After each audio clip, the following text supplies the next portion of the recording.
Welcome to the Purple Jaguar. And we are back after a hiatus, I would say.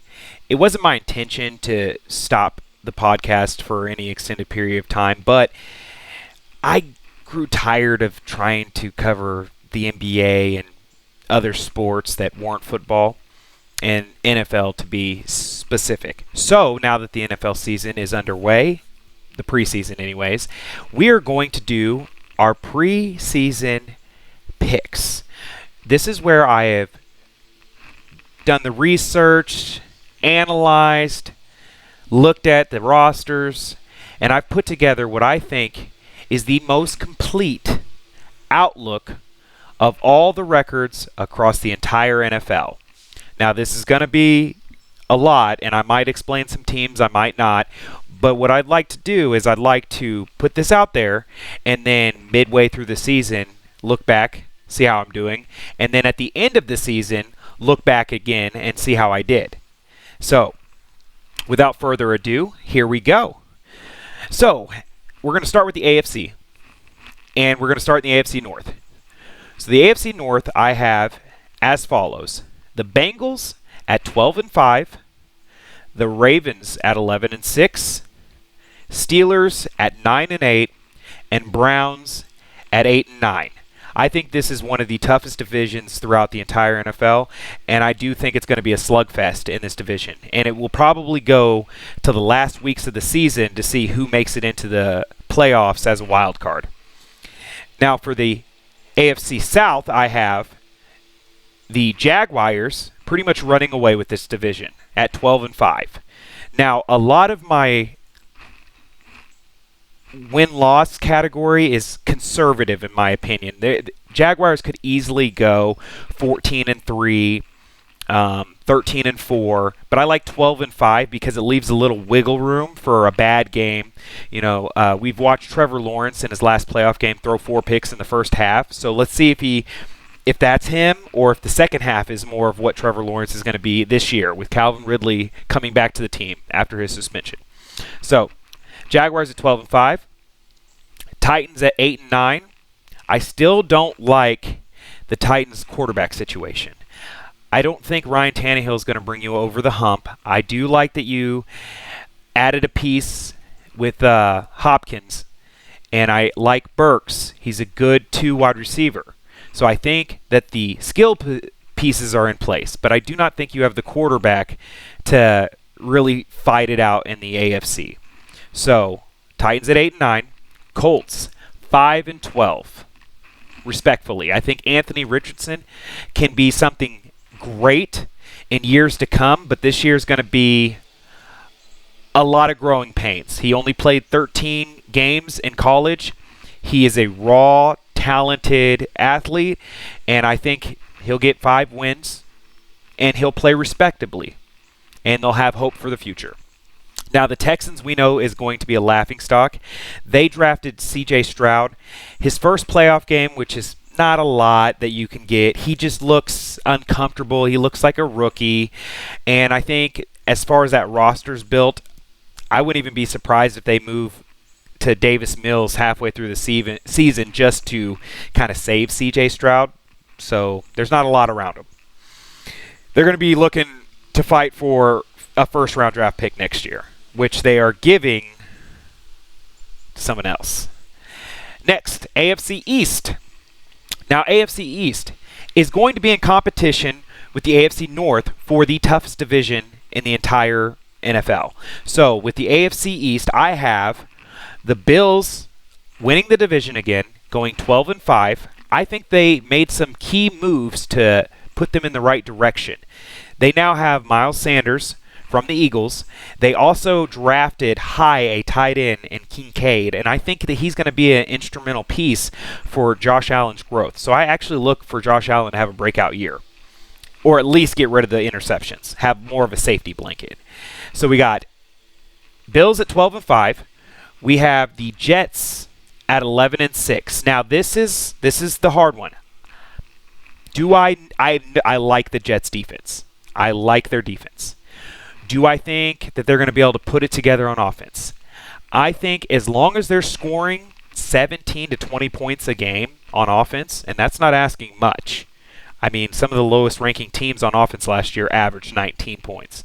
Their defense is elite, like next level. So I like the Jets to go 11-6, but be second in the division, so they'll get a playoff spot. Then we have the Dolphins at 9-8. Now the Dolphins could swing one of two ways. I like 9-8 because it gives me some wiggle room with these records.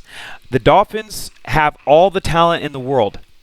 Can't really. Their defense is suspect. We don't know what's that's going to look like, and we also don't know if Tua is going to be able to play. If he gets one more concussion, it might be the end of his career, and that kind of kills their playoff hopes. So I'm going to go with the conservative 9-8, and then bringing up the rear is the Patriots at 7-10. Now, as of today, it's rumored that they are going to sign Ezekiel Elliott. I don't think it matters. I think their defense is going to be in the top 10 this year, but their offense is not going to produce enough points to be able to keep up with all these other teams in the AFC. And their division is a gauntlet. So, yeah. And in the AFC West, I have the Chiefs at 13-4 because they are always right up there at 12-13 wins is a good prediction for the Chiefs. They won 14 games last year, and there were some times during that season that we didn't. I mean, obviously, I'm a Chiefs fan, but they struggled. They struggled to win games against bad teams. They had 2 tough games against the Broncos, who are going to be even better this year. So I think 13-4 is realistic. The Chargers next at 11-6. I like the Chargers roster. I like the addition of Kellen Moore as an offensive coordinator to help Justin Herbert take that next step. They have all the talent in the world on their offense. They are going to be able to score with anyone. If their defense can stay healthy, they have all-stars on the defensive side of the ball. But they find a way to lose to the Chiefs twice a year, every year. So that's 2 losses, and then there are going to be some games where Justin Herbert maybe isn't doing enough or is trying to do too much. And so I see them going 11-6. Strong team, but again, the NFL, especially the AFC, is the best it's been in years. So it's going to be tough. I like the Broncos at 10-7. Now 10-7 is me actually being a little bit more liberal with them. We don't know if Sean Payton's going to be able to put this team together, especially a year after just a catastrophe, if you will. Their offensive line looked rough in the first game of the preseason. That's not to say that they won't, figure it out and get it together, but 10-7 is me being nice. I wouldn't be surprised if they still go 8-9, 9-8. And then we have the Raiders, who might be in the sweepstakes for Caleb Williams next year at 3-14. I don't believe in Josh McDaniel. I don't think they should have moved off Derek Carr, and the way they did it left a bad taste in my mouth as far as that organization's concerned. They have one good defensive piece. They do have Devontae Adams, but who's going to throw him the ball? Is Jimmy Garoppolo going to be the quarterback we think he is, or was it the Kyle Shanahan system that made Jimmy Garoppolo good? So we're going to find out a lot, but I think 3-14 is fair. Now let's move over to the NFC. Now the NFC is, the way I view the NFC is it can be tricky, or it can be, what's the word I want to use? Deceiving. Because you'll see the records and you'll think, wow, this team's really good. And we did that last year with the Eagles. We thought the Eagles were a complete and total juggernaut. Now, I know they ran up against Patrick Mahomes and Andy Reid, and I mean, you see what happened. But if you look at the stats, whenever they played competent quarterbacks, they were giving up a lot of points on defense. Now, can they make turnovers? Yes. They are ball hawks over there, but they did lose some pieces. There's some veteran players that are another year older, so we'll just look for a drawback. So let's go through the NFC. So we're going to start with the NFC North. And I think the Vikings are going to take a step back. I don't think they're going to be bad, Some people are thinking they might be bad, like middle of the road bad, like 8-9, 9-8 kind of bad. I think they're going to be a respectable 10-7. I think that they aren't going to win as many of those one-score games as they did last year. Their defense is terrible, like the worst in the league. And I know I like Kirk Cousins. I think he's a above average quarterback. I think he has great talent around him. But they got rid of Dalvin Cook, who was a great running back to kind of keep the offense on the field and keep them from being exposed by their defense. He's no longer there. And so I do think that the Vikings take a step back. Now 10-7 is highballing them, in my opinion. It would not surprise me to see them go 9-8, 8-9. We'll see how the season plays out. Then we have the Lions, who are going to win this division, in my opinion, at 11-6. I think 11-6. They have a good schedule. Now they're going to come out and start against the Chiefs. I think the Chiefs are going to win that game. But I do think that the Lions are going to be able to beat up on a weak NFC. And I think that the Lions have enough talent on offense to really, really turn some heads this season. And so I look for the Lions to win this division at 11-6. I look for the Bears to be respectable this year. And that is a huge step in the right direction. I think they got all the pieces that they need to make sure Justin Fields is what they think he is, which is a franchise quarterback. And I think the Bears are going to go 8-9. I think that they have a lot of young pieces on defense. Their offense, they're going to have to get some reps together. They're going to have to start gelling, but I think they have a solid young tight end. They have a really good one receiver. They have a good two receiver, and their quarterback is dynamic. So if he gets some time and he starts getting comfortable, I look for Justin Fields to have a huge fantasy year. But as far as win-loss, I like 8-9 for them. And then I see the Packers going 6-11. So here's the thing with the Packers. The Packers have a good young core of receivers. I like the receivers. They have fantastic backs in Aaron Jones and A.J. Dillon. Fantastic backs. Jordan Love is in his 4th year. And I think that they're going to have to use Jordan Love like the 49ers use Brock Purdy. Whereas there is some limitation there. There's going to be some decisions that are taken out of his hands. Their offense is going to run on one or two options. Get the ball out. Throw it away. I think it's going to be very vanilla, which makes for a predictable game plan. And I think that's not going to bode well because their defense is nothing like the 49ers. Their defense is not going to win them games. Their defense might keep them in games, but it's not going to win games for them. And so I look for the Packers to take quite a step back and start realizing that they need to rebuild. And so I like the Packers at 6-11. So we have the Lions winning the NFC North. The NFC South is a stinker. Is an absolute stinker. So I have the Saints winning the NFC South at 11-6. I think Derek Carr is going to have career high stats. I think that the Saints offense is going to be very good, especially, again, caveat all this with they're in the NFC. They're in the NFC South. 6 of their games are going to be against pretty average to bad teams. So I think the Saints are going to have good statistics. They're going to look good on paper. I don't know how they're going to compare to the juggernauts of the NFC, and absolutely they're middle tier in the AFC. But in the NFC South, they're going to be dominant. I have them going 11-6.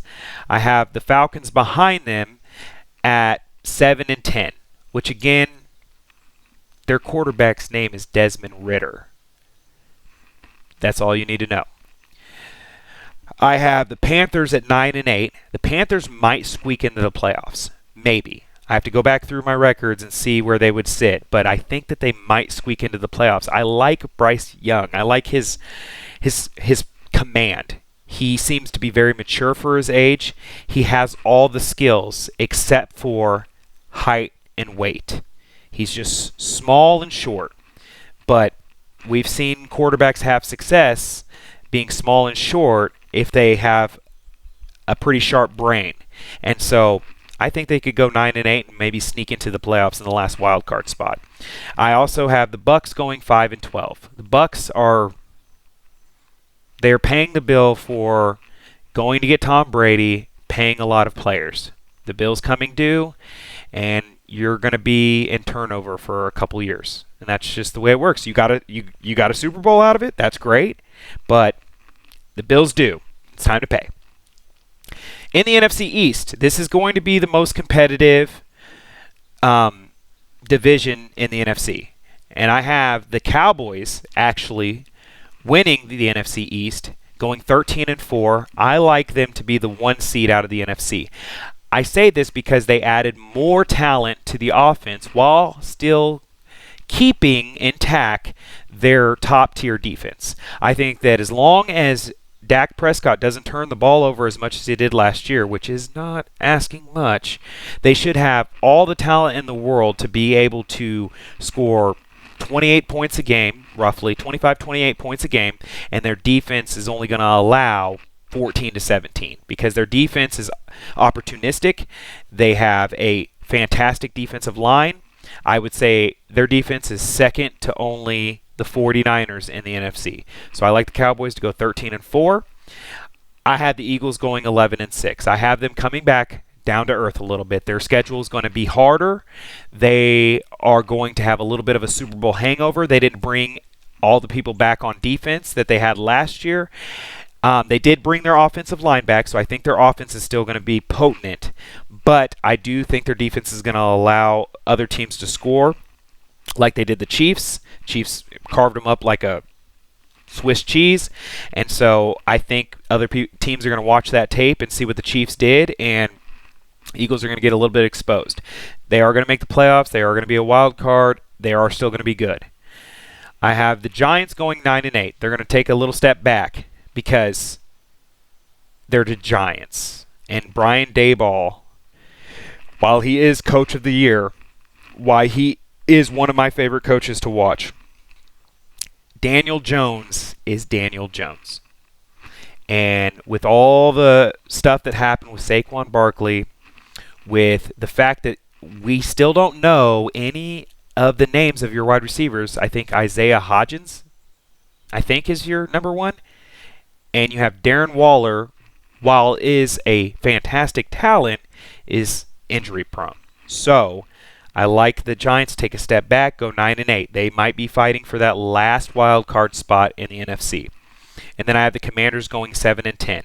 With this being the toughest division in the NFC, I think one of the teams is going to have to look like that, 7-10, because one of those teams is going to continually get beat up on by the other teams. So the Commanders do have the potential to have a very good defense. Sam Howell's their quarterback, even with Eric Bieniemy, which we've already heard some chitter-chatter about how tough he is on the players out of their camp. I still say 7-10. And I don't think it's a bad 7-10. I think it's a close games, divisional opponents, things like that, 7-10. All right, NFC West. Last one. Woo! NFC West, I have the 49ers winning at 12-5. 49ers are good regardless of who's behind center. That's just the way it is. They have Deebo Samuel. They have Brandon Ayuk. They have George Kittle. They have Christian McCaffrey. I mean, good night. The only reason I feel like they weren't even close in the NFC title game was the fact that they didn't have a quarterback on the roster that could throw a pass. So I do feel like the 49ers are still going to be a strong team. They will be fighting with the Cowboys for the number 1 seed, but ultimately I think the Cowboys are going to win that out. The Seahawks take a step back, 9-8. I have a lot of 9-8 teams in the NFC. Again, I give myself some wiggle room. The NFC is a little bit unpredictable due to the fact that none of these teams are elite. And so 9-8 for the Seahawks. And then I have the Rams going 7-10. I have too much respect for Sean McVay for him to have back-to-back terrible seasons unless he is trying to get higher in the draft and go get a quarterback next season or next draft. The Cardinals at 2-15. Now the Cardinals are expected to be the laughingstock of the NFL. And I think they're going to do that on purpose. They have their first round pick and I think the Texans' first round pick next year. And so between them and the Texans, it's who's going to have the worst record. And either way, I think the Arizona Cardinals are going to put themselves on the trajectory to rebuild after everything that's happened. Now, with that being said, my playoff teams, let me go through here because I got to kind of look. But my playoff teams for the AFC are going to be as follows. The Chiefs, the Bengals, the Bills, the Jaguars. Okay. Then we have the Jets, the Chargers, Chiefs, Bengals, Bills, Jaguars, Jets, Chargers. That's 6. And then the Broncos. I think the Broncos squeak in to the last playoff seed. That's if their offensive line can help Russell Wilson. In the NFC, I have the Cowboys, the 49ers. Okay. I have the Lions, the Saints, and then we have the Eagles, the Vikings, and it's going to be a toss-up. Right now I have 3 teams at 9-8. The Giants, Seahawks, and Panthers are going to all be at 9-8. And so, again, I think they're all going to be fighting for that last spot in the playoffs. With that being said, I mean, we'll see what happens. I think I'm going to be right. We'll check back on it. I'll be with you every week during this entire season, and I look forward to watching football again, meaningful football. So thank you for listening. This is the Purple Jaguar, and have a blessed day.